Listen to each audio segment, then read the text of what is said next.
রাম মন্দির প্রতিস্থাপন হওয়ার পর প্রথম রামনবমী প্রাক্কালে এক বিরাট শোভাযাত্রার আয়োজন করেছে হিন্দু জাগরণ মঞ্চ খড়দহ নগর এবং এই শোভাযাত্রাতে যোগ দেয় অজস্র রামভক্ত।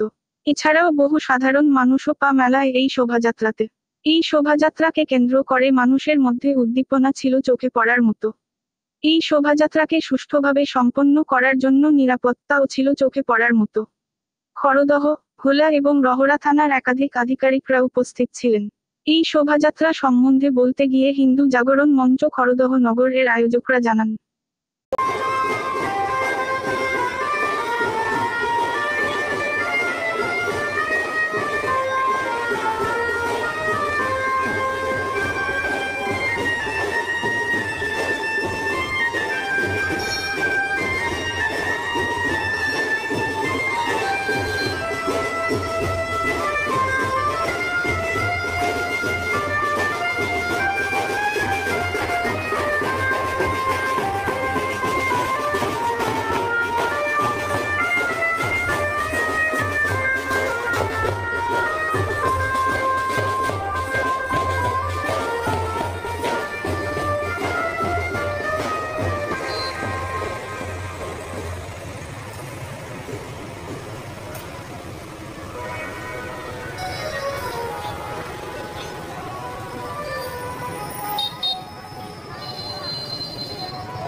বিরাট শোভাযাত্রা পিছনে আসছে,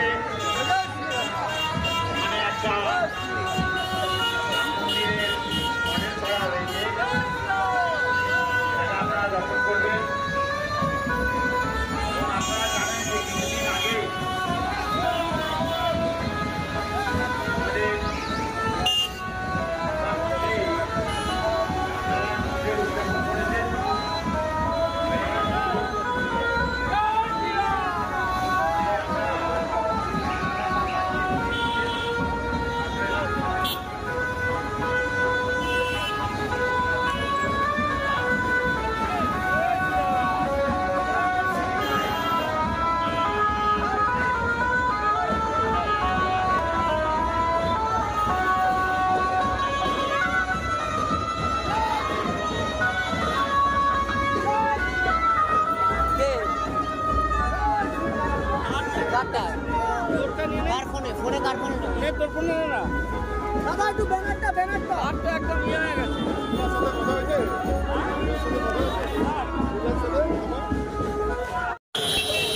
হিন্দু জাগরণ মঞ্চের তরফ থেকে এই শোভাযাত্রার আয়োজন করা হয়েছে। শোভাযাত্রা সাধুর মোড় থেকে শুরু হয়েছে এবং এটি জিটি রোড পর্যন্ত